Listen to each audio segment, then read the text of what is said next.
Welcome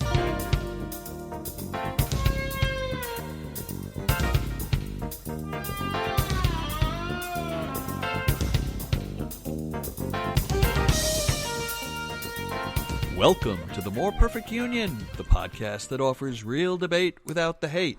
I'm Kevin Kelton, a moderate Democrat now living in Austin, Texas. And, as always, I'm joined by... I am Rebecca Kushmider, a Warren Democrat for Biden, living in Kensington, Maryland. I am DJ McGuire, the conservative feather of the Democratic Party. From Hampton Roads, Virginia. Hey, I binged Lucifer, so I'm all about the angels and the wings and everything. I was going to say, you're not the conservative wing, you're just a feather. Like, we don't have a whole conservative wing, we just have, like, one feather flapping around. I can't be a whole wing by myself, no. Okay. And Greg Matuzak, a common sense liberal who will not be doing any more interviews with Bob Woodward. No more. I'm told that's a bad idea. From Cincinnati, Ohio. Yeah, you got really burned in your last Woodward interview, didn't you? Gosh, it's he takes me down, he takes Trump, and Jim Belushi, the three of us. I should tell you at the top of this podcast, Greg, you're being recorded.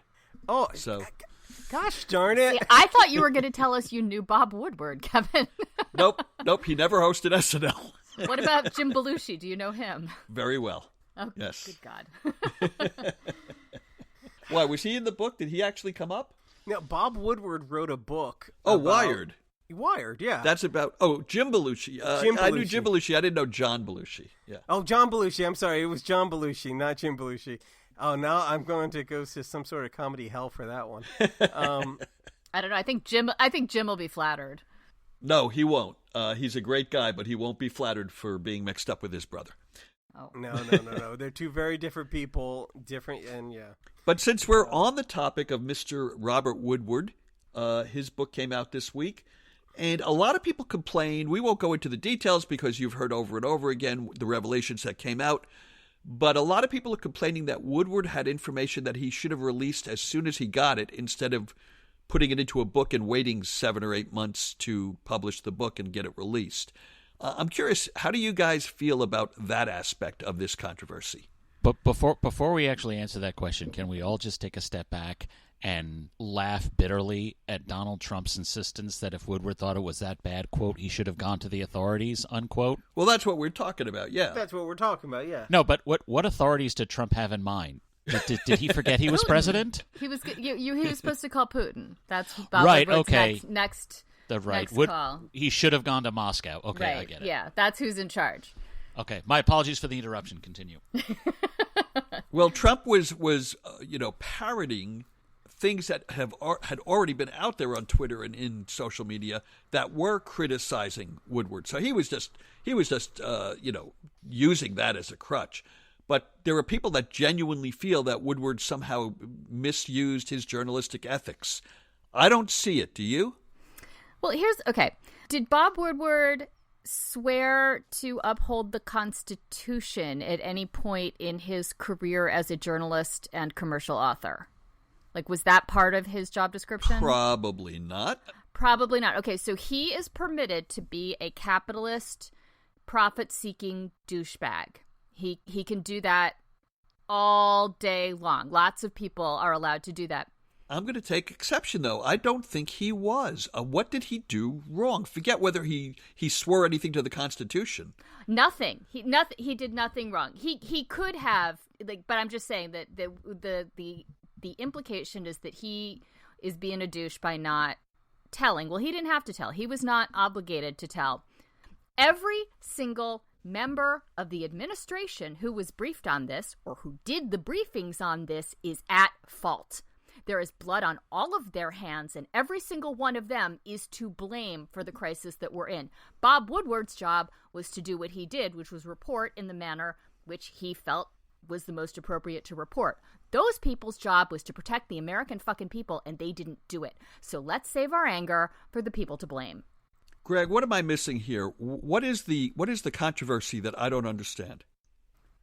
Look, in some ways I kind of agree with you, and in some ways I don't.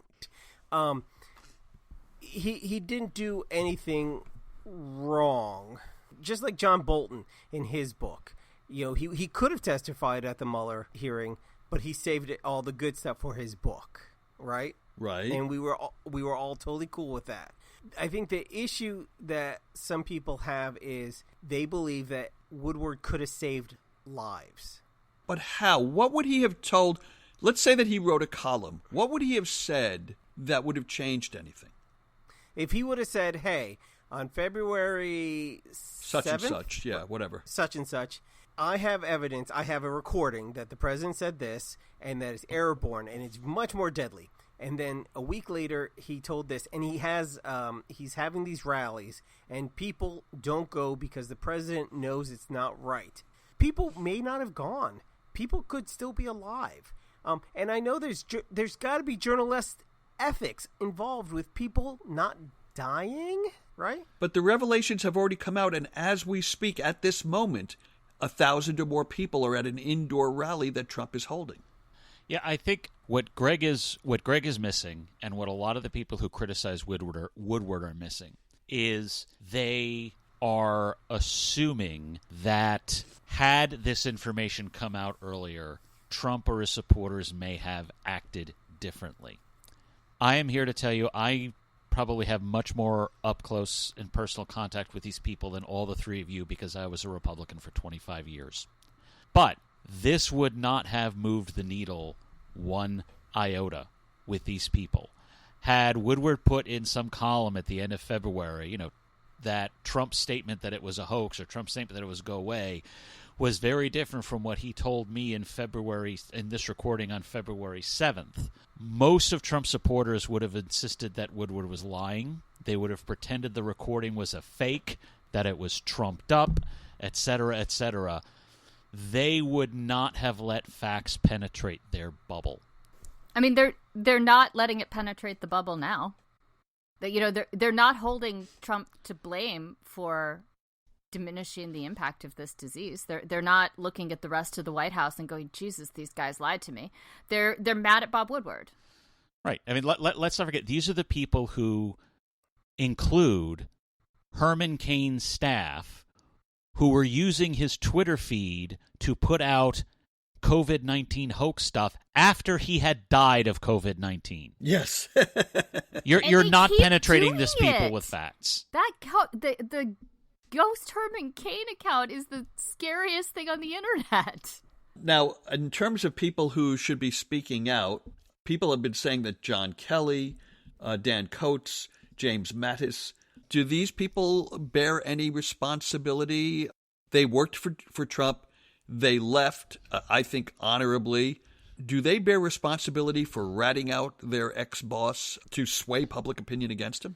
No. I'm going to... No. Yeah, I would say Kelly in particular, I think, should go public and say something. Mattis already has with the statement he put out on June the 2nd. And my feeling on this is we've all been sitting around saying, why aren't these guys talking? They've all left the administration. They could be holding a press conference. They could be doing something. And they were talking. They were talking to Bob Woodward. They chose their vehicle for getting their message out, their feelings about Donald Trump out there. Maybe they aren't as fulsome as we wanted, but it turns out they did not remain silent. They just only chose to talk to one guy. Now, you know who's not staying silent? Some individuals in the CDC who are coming forward to admit that they've been under pressure to fudge COVID data from the White House, under pressure from the White House to fudge COVID data. And the White House is telling the DHS to fudge Russian interference intelligence data, downplaying the white supremacist threat and playing up the Antifa threat, which I don't think is that great. DJ, I'll throw to you. What do you see in all of this? Well, I'll have to defer to others the CDC stuff because I looked in particular at the DHS whistleblower complaint. What it reminds me is that I still need to feel guilty for voting for Ken Cuccinelli 3 times. DJ, you got to let it go, man. Yeah, go to confession. Do something. You got to let it go. We have to absolve you somehow. Either through some right. I don't know. You still have a shot at heaven, really. Yeah, okay. Yeah. And the CDC data thing is, the political arm of the White House frantically trying to make it look like people aren't getting sick and people aren't dying from this disease that is sickening and killing hundreds of thousands now. We are about to cross 200,000 deaths. And the White House really doesn't want us to know that information. Thinking about the election, now the news networks should not have a preference in the election, but I think we all know that they do. Different news networks have different preferences, but I think it's pretty obvious that there's a thumb on the scale for each of the three major cable news networks.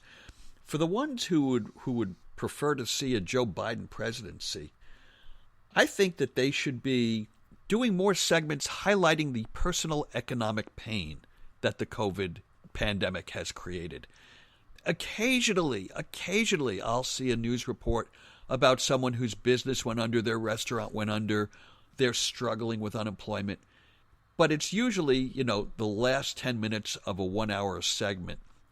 They should be running this stuff almost back to back in their news hours. People think that the economy is still strong because they don't hear enough about that kind of impact. And I don't understand why the networks aren't doing more stories like that. There is a lot of correlation between concern about the economy and concern about COVID at this point. And this is something that I think I've seen this comment a bit this week when people were talking about, how is Trump still at 42%? How is he still at 43%? What's going on? What Trump has been doing and the revelations about him, the impact is not what will bring him down to 38 or 39%, because that's not happening. Right. The impact is it is keeping him from going up to 45, 46, 47, which leaders of the rest of the world are not as unpopular as this. Boris Johnson is still relatively popular in the United Kingdom, and the United Kingdom probably had the worst coronavirus administration outside of the United States.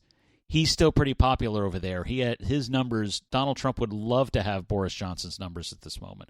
It's not about Donald Trump getting a lower floor or crashing through the floor. It's the fact that he is stuck on the floor and he can't get up.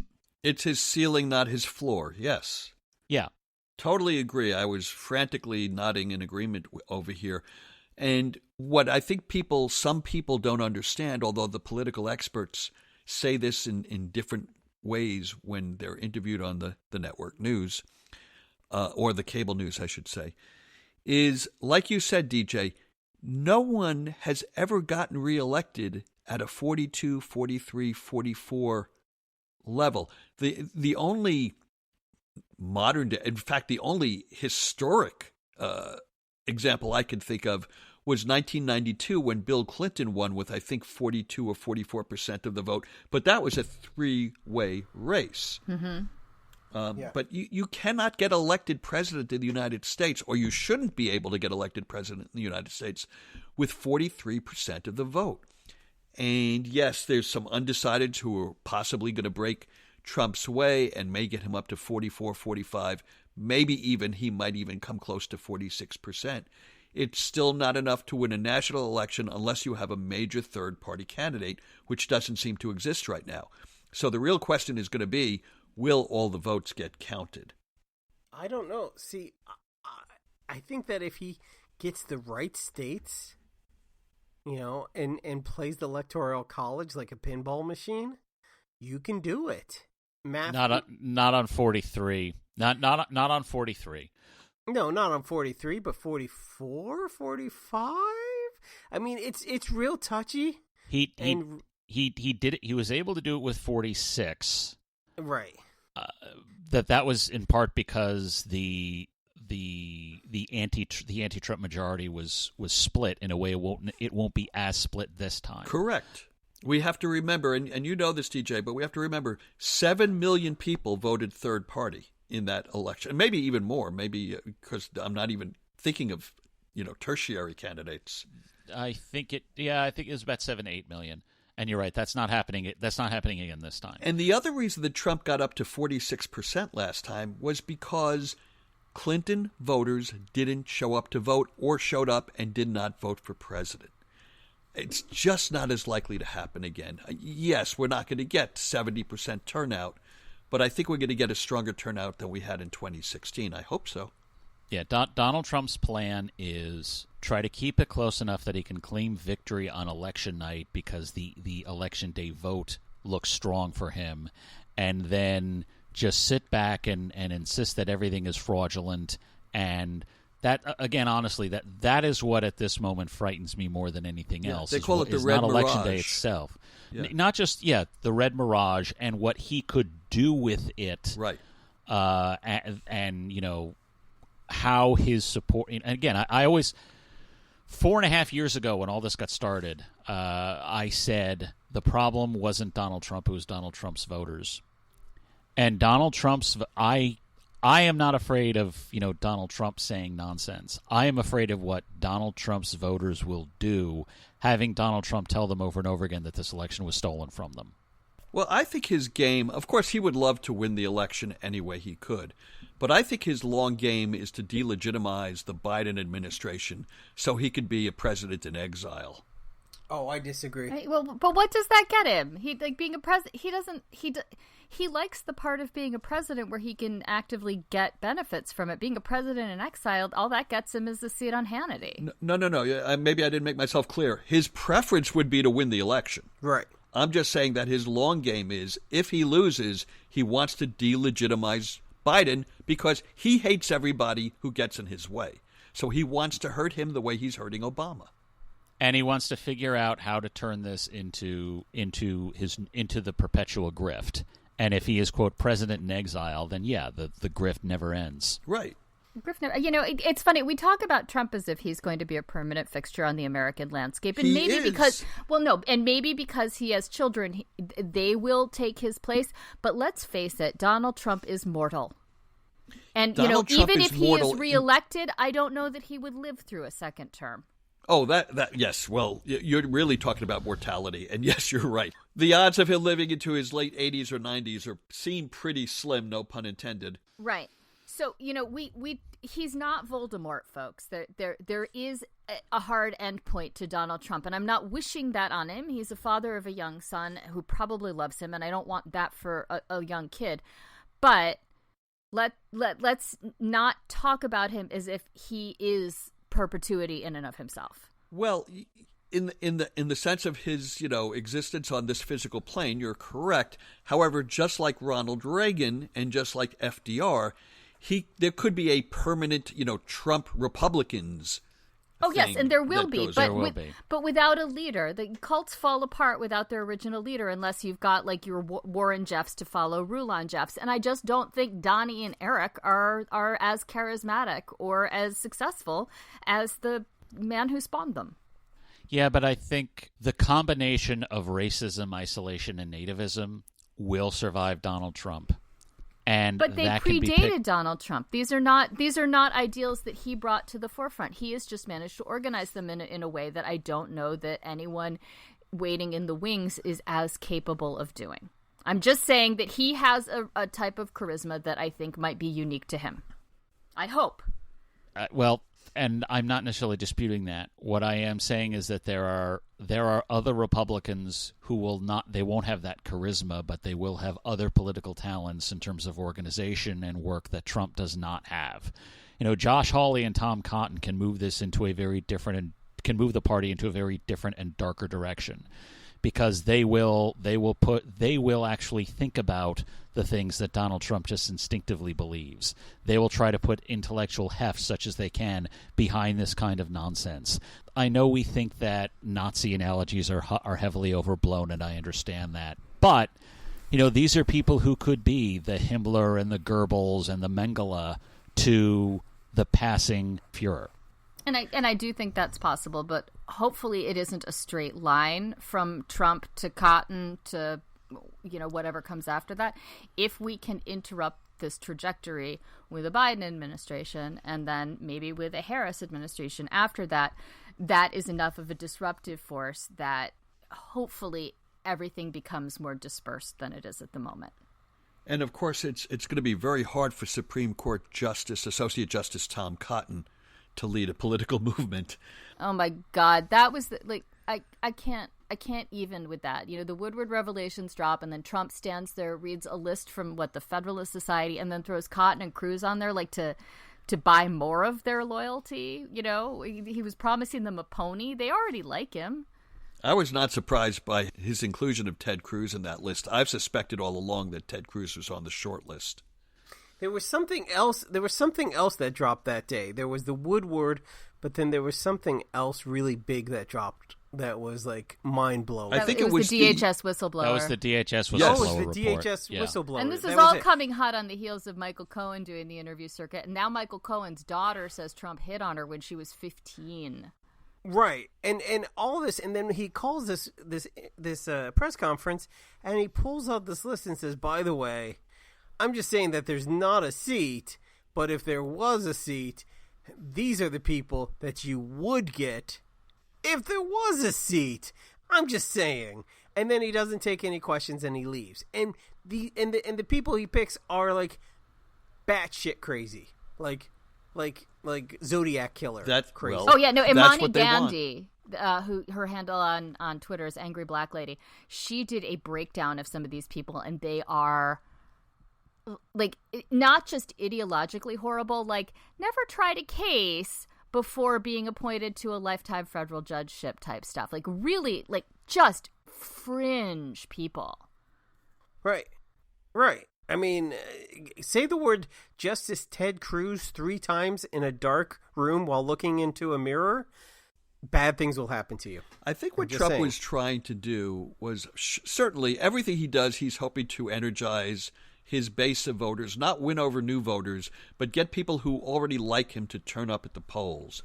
But I think the other strategy there was he thought he was going to pressure Biden into releasing a list of his potential appointees, and then they could attack them as, oh, they're socialists, they're liberals, they're activist judges. Biden's not going to take that bait, but that's what I think he was trying to force.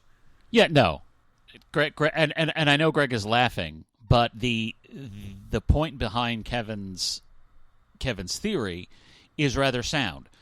Donald Trump wants to run against everybody. Donald Trump wants to run against everybody except Joe Biden. Joe Biden was not the person that Donald Trump wanted to run against. He wants to run against Nancy Pelosi. He wants to run against Bernie Sanders. He wants to run against Alexandria Ocasio-Cortez. He wants to run against Barack Obama, Hillary Clinton. Barack Obama, right. Anybody except Joe Biden. No, and I mean, we talked about this, back when Biden was first running. He is an entirely vetted candidate. There are no surprises. We know everything there is to know about Biden, and so he doesn't have a soft underbelly. There's no gotcha with Biden. The only thing that is a weakness with him is that he gets kind of defensive about his record, and because he's proud of it, and that didn't play well in the Democratic debates, but. Up against Trump, it looks like righteous anger as opposed to whatever the hell Trump's got going for him. Vitriolic bile. And he's likable in a way that Hillary Clinton, unfortunately, was not. Right, and in a way that Trump is not. Right. Like, you would not ask Trump to watch your luggage at the airport. You wouldn't say, hey, could you watch my bag? Because he'd walk away and leave your bag and let it get stolen. Joe Biden would watch your bag. If what was in the bag was part of your insurance fraud scam, yeah, you'd want Donald Trump to keep an eye on it. That's the whole point. Well, speaking of money in a bag, Mike Bloomberg made some news today, or was it yesterday? Anyways, very recently, by coming out and saying, okay, he's getting on the Biden train to the tune of $100 million, and he plans on targeting it all on super PACs supporting Biden in Florida, which, again, I think is a brilliant move, but I'll let you guys talk about it first, and let's see if you come up with the same theory that I have. Well, if I was going to do a wine pairing for $100 million of Democratic support in Florida, I would definitely want to tie it with Trump threatening to abolish payroll taxes and decimate Medicare. I think those two things go great together. You should take away seniors' Medicare and then swoop in with $100 million to make sure the seniors know that that's what Trump wants to do. So it's a good 1-2 punch.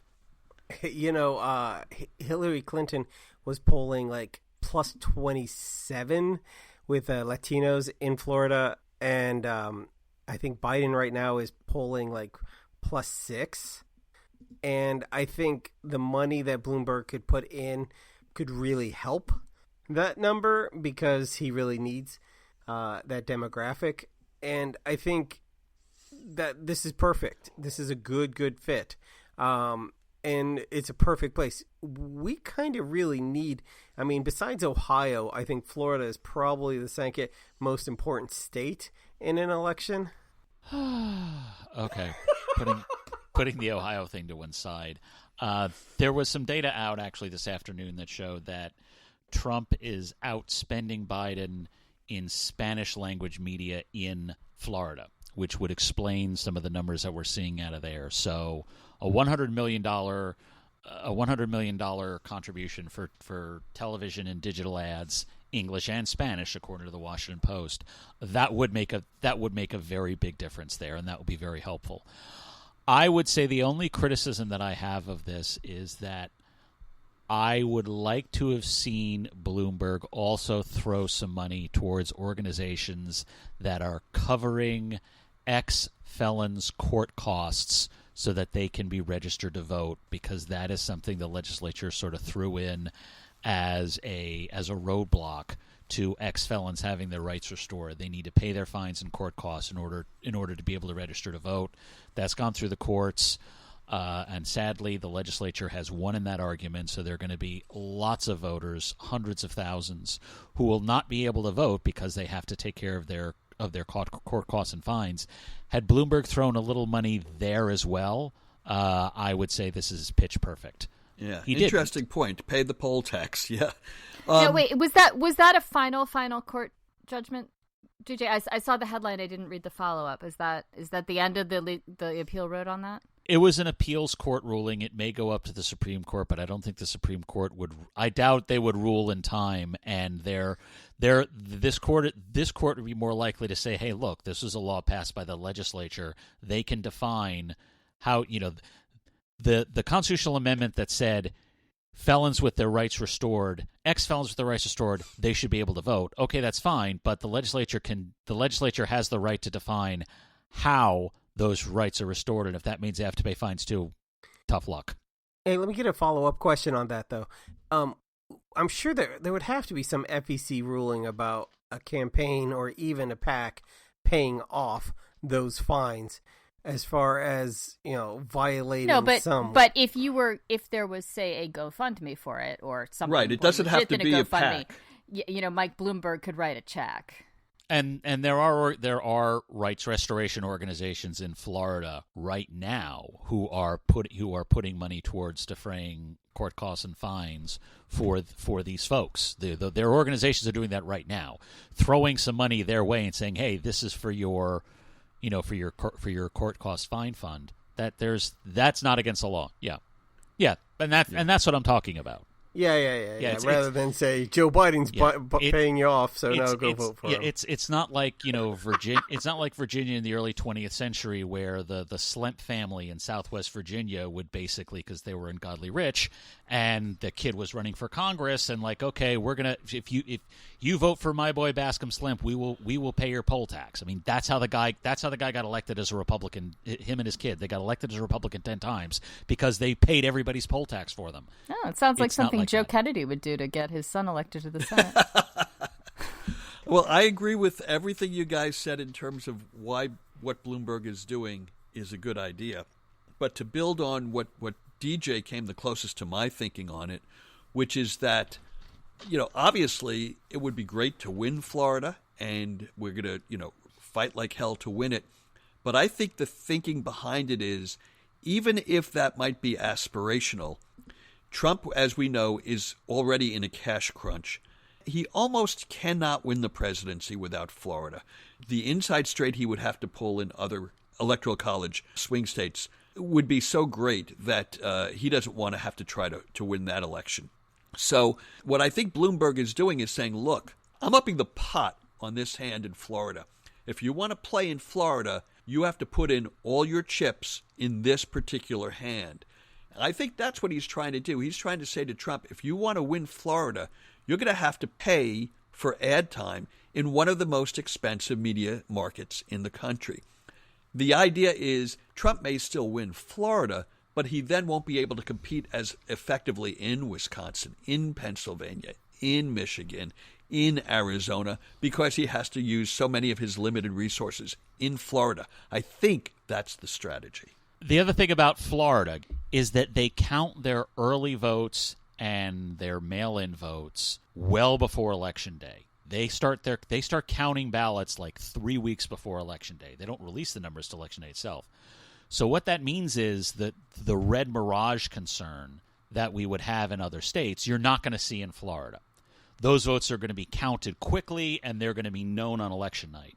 So if Joe Biden wins Florida at 11 p.m. on election night, or even is leading by a comfortable margin, right? If Joe Biden is leading in Florida at 11 p.m., they'll call it for him because normally that's the Republican vote in Florida doesn't get better when it tips into election day +1. And if the Democrat is ahead in Florida at 11 p.m. on election night, they won. So when that happens, and then Donald Trump tries to lumber out at 11:30 saying, well, based on the vote we have so far, we're winning all these states, and that mail-in vote's bullshit and blah, blah, blah, blah, blah. And you're going to go, wait a minute. You lost Florida, where the votes have all been counted. Right. What are you talking about? The logic simply will not carry, and it will only be the idiots he's going to grift on when he buys OANN and turns it into Trump TV. They're going to be the only ones who believe him if he loses Florida.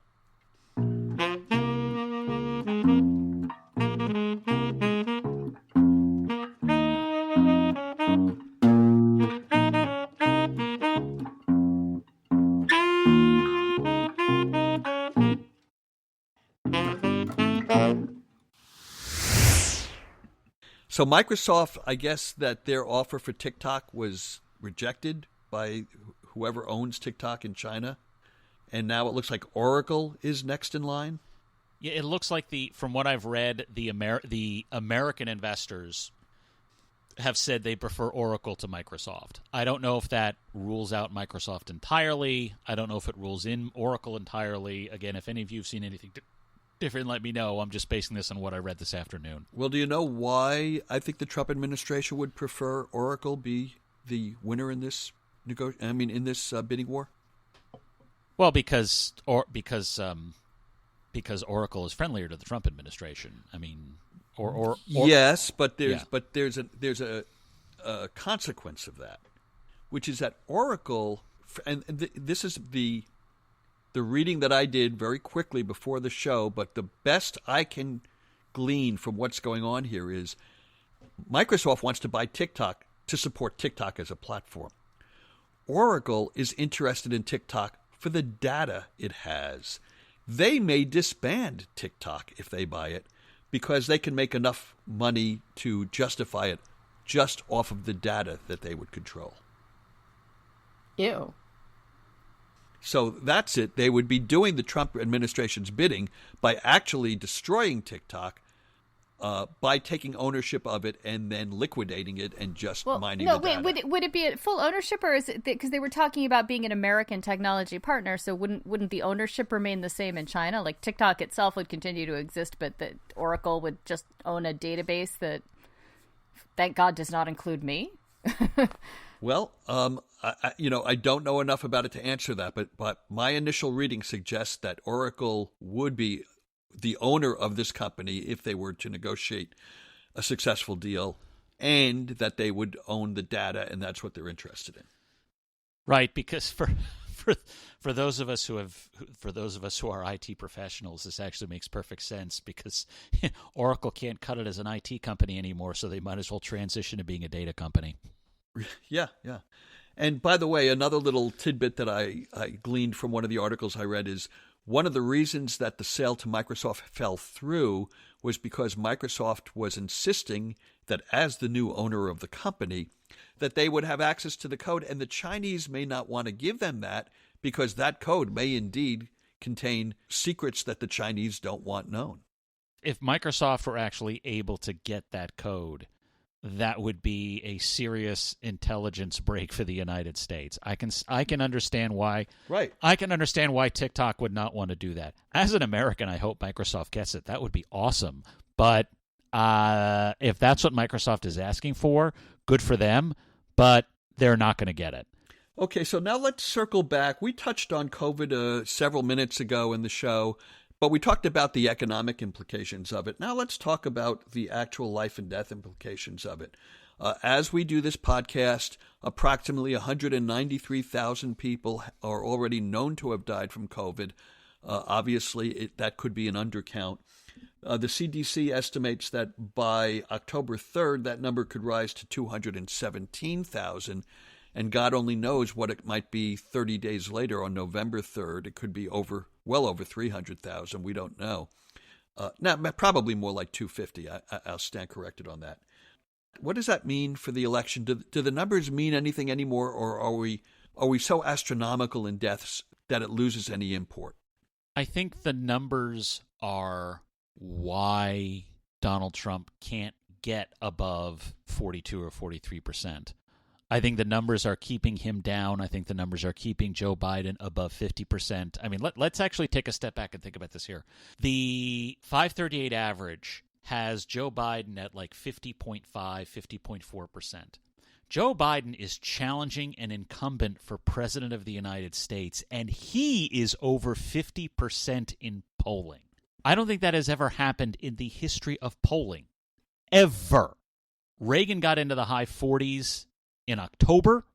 By September, Clinton was in the mid 40s to the high 40s.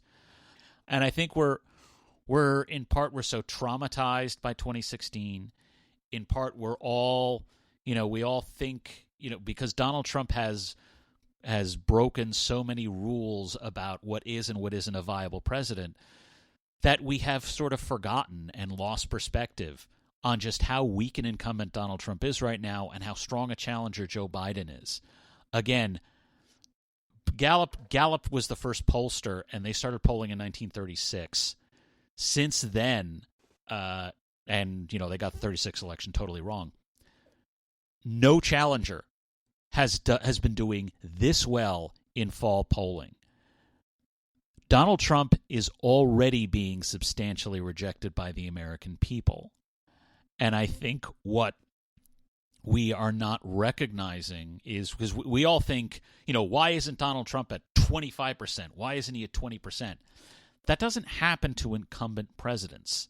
I mean, the worst numbers for any incumbent president was George H.W. Bush in 1992. He got 37.5%, and that was a three-person race. Well, Nixon before he resigned, but that was such a special circumstance. I'm talking about an election. Oh, I'm sorry. I'm talking about, when people trudge up to the polls and vote for an incumbent president running for re-election. In a two-person race, the worst result was Herbert Hoover in 1932, and even he got 39% of the vote. So it's just, Donald Trump is probably at his floor, but again, he can't go above his floor in part because of this. This is keeping Donald Trump down. So it is having an impact. It's just because it's not something that's immediately visible to us, it looks like it's not an impact. Normally, with a rushing economy and without COVID, after the convention, Donald Trump would be creeping up to 44, 45, 46, 47, and we'd all be like, oh, God, what's going to happen? I think coronavirus is one of the many things that is keeping him in the low 40s that he can't get out of right now. Okay, so let's run with that. Let's say that Donald Trump somehow emerges as the Electoral College victor.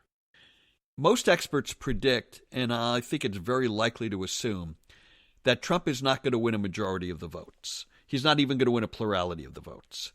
So what will it mean to have a president who, for both of his terms, was a minority president, having lost by 2.9 million votes in his first run for the presidency, and then as an incumbent, losing by anywhere from 4 to 7 or 8 million votes the second time? What will that do to democracy in general? Well, let's see. He'll declare that he has a mandate to do whatever he wants, and then he'll do whatever the fuck he wants. And his armed militias will make sure that we're all too scared of them shooting us in the street to disobey. I think this will be a blow to democracy from which America would not recover. Greg, I want to throw to you. What do you think in that scenario? Does it make a difference? Am I just being a wonk? Or would it really say something to have a president who's never won a plurality of the votes? Okay, one, you're kind of always a wonk. So I mean, there's that. I mean, the haircut, are you just being a wonk? You're a little more than just a wonk to me. And two, I agree with Rebecca half. Okay, yeah, he will declare that this was a mandate from whoever. He'll say God, but come on. And he'll say it was the best election ever, and probably because that's what they told him. And it will be awesome, and he'll do whatever he wants. There will be giant protests, and that will last probably for several months. It will be pretty scary for a little while. But because this is America, we will move on. And some of them will be, I will say, will be pretty scary. But I don't see the armed militias, even the far right. I shouldn't say that. The middle right won't put up with that garbage. We're putting up with it right now. Those people are showing up right now and killing people. And you know what? I honestly believe that the more we show, and I think that's what's causing the Trump numbers to go down and to be held, not just the coronavirus. We talk about the suburban housewife numbers. We can't keep showing peaceful protests and then people being shot by paintballs and say, whoa, look at these terrible Antifa when they're carrying Trump flags. I mean, yes. Look, I think if Donald Trump were to draw the inside straight to an electoral college victory, it would probably not include Michigan this time, right? And I don't think it would. I don't think it would include Arizona either. So I think those two states would fall off. I don't think any others that would be. Yeah, those would be the two states that would fall off. He would get 278 electoral votes because I think he loses Omaha also. It would but that would be enough for him to. I think Rebecca is right, and I think Rebecca is partially right in that Donald Trump will feel that he has a mandate to do whatever he wants, and it's going to be nasty. But I actually think the greater damage will be in foreign policy. If Donald Trump is reelected, we will not be in NATO in 2024. If Donald Trump is reelected, we may not be in the USMCA in 2024. He may find some reason to tear that up again or sunset it or whatever. If Donald Trump is reelected, we will be closer to Beijing and to Moscow than we will be to the European democracies. If Donald Trump is reelected, Congress will be weaker because he will continue to use emergency powers to enhance himself. If Donald Trump is reelected, Bill Barr might feel empowered to actually prosecute his political opponents, and I don't know who would really be in a position to stop him. Okay. And with that, I'm going to go to our 60-second rants, a new segment of the show where we each take a minute to air some personal grievance of ours or something that we're actually inspired by. DJ? Yes, because let's not do 60 seconds of our own personal hellscapes. We just covered that. Admittedly so. DJ, I believe that this week you're going to be talking about the defeat of the Taliban. Yes, 9/11 was this past Friday, and Al-Qaeda may have been scattered and reorganized and renamed itself in various places. But Al-Qaeda's hosts, the Taliban, are still there in Afghanistan. They are still fighting to imprison the Afghan people, and they are still fighting to create a haven for terrorists who would come out against us. But Donald Trump doesn't seem to care about defeating them. This time last year, he was going to invite them to Camp David for a peace accord. The peace accord talks are still going on, and he's still talking about withdrawing our troops from Afghanistan. I just wondered when we stopped trying to defeat our enemies. When did we decide this war was just unwinnable? Donald Trump said we just don't win wars anymore. I guess he doesn't care about not winning wars. Well said, and all done in 40 seconds. And with that, Greg, we go to you, and you've got a whole different topic. Okay, so this week in my lovely Cincinnati, we had a Trump parade of around the local 275 loop. And they thought maybe 10, 15 cars would drive around with their flags and whatnot. Over 1,000. 1,000 cars stopped traffic. And that was kind of cool and whatnot. At the same time, I got several emails from progressives, far-left progressive friends of mine that said, fine, Biden, but this is bullshit.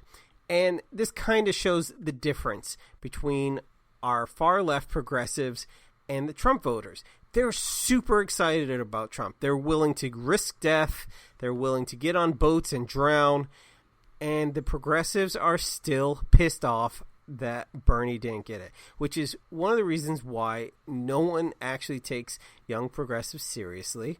And two, why voter apathy is still at an all-time high for young people 18 to 25. Ah! I heard that. Okay. People, get out and vote. That's it. Get out and vote. Rebecca, we're going to turn to you, and you're turning the topic or the conversation to professional sports. Yes. All right, here we go. So the NFL came back this week to empty stadiums, and in the case of the Washington NFL team, to an empty imagery where the logo should be, because we still haven't picked a new logo to replace the outdated racist one. And while I was stoked that we were going to finally get rid of the racist one, I'm even more stoked that out there somewhere is someone who owns a URL or a copyright to whatever it is Dan Snyder wants to rename the team, and that person is holding out. You are holding out for the big payday. You are going to get all the blood from the stone that is Dan Snyder's heart that you can, and I think it's awesome. Whoever you are, keep negotiating. Get that big deal. Get Dan Snyder's money. He is a schmuck, and he should pay up. I don't care if we don't have a team mascot this entire season. You do you. Wait, I thought they were the Washington misogynists. Yeah, no, I own the copyright on that. I will be negotiating hard. Oh, okay. And finally, my rant tonight is going to be about football and the national anthem. Now, it's my understanding that the first game of the season was played earlier this week, and that one of the teams, I believe it was the Houston Texans, did not come out of the locker room for the national anthem because they did not want to put on the spectacle of some players taking a knee and other players standing for the anthem. I think it's time to remove the national anthem from the beginning of sporting events. Look, we go to a concert. They don't play the national anthem ahead of it. You go to a comedy show. They don't play the national anthem ahead of it. You go to a symphony. They don't play the national anthem ahead of that. The history of playing the national anthem started during World War I in Major League Baseball games, and then was adopted casually or informally by the NFL during World War II. It was great when we were at war, but now it has become a political football, and I think we should end that tradition.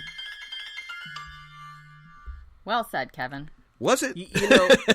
You know, one of the big things about the NFL is that it's one of the big recruiters for the Army. Mm-hmm. Did you know that? That's great. The military pays a lot of money to have their advertising during sports, to have big old logos and their URLs on the sides of stadiums. But that's one of the reasons for the whole jingoistic play the anthem, have the Blue Angels fly over, all that is to get some cannon fodder out of that audience. Then you know what? I didn't have enough time to say this. If you feel you must play the national anthem in front of the games, then bring the teams out afterwards. Just don't bring them out onto the field until the anthem is over. There's no reason to put them in the spotlight like that. Oh, or let them protest. Or let them protest. Okay, good episode, good podcast, guys. A lot of territory covered and a lot of great information. I learned something. I hope our listeners did too. We want to thank everybody for listening. If you enjoy what we do here, please follow us on Twitter at MPU Podcast and on Instagram at MPU Fan Club. We got to start populating that with more of our photos, guys. We got to build up our Instagram account. And don't forget to share our link on your Facebook timeline so your friends can discover us as well. We love comments. We love messages. Yeah. In fact, we got a great message from a listener in Missouri who was explaining why so many of her neighbors are supporting Trump. There was a lot of information in that was new to me, and we thank her. I forget her name, but we thank her for that message. Keep sending those messages to us. We read them, and we really appreciate them. And most of all, we love ratings on all of our platforms. So if you're listening to us on iTunes or another platform that allows ratings, please give us a rating. Obviously, we hope it's a good one, but give us a review. The more reviews we get, the more listeners we get. And if you like political debate and would like to join us between shows, we're in a Facebook group called Open Fire Politics. You should join it, and then you can debate with us and like-minded people or people that don't share our opinions, and you can get into the thick of this campaign season as well. So with that, DJ, what are you doing musically this coming week? Anything? I might actually resume my practice sessions on Twitch this upcoming Friday. I've sort of let that lax for a couple of weeks, so I may come back to that. And Greg, what's on your to-do list this week? My to-do list, to be quite honest, I'm going to be paying attention to DJ's Twitch account and trying to sell Rebecca some wine.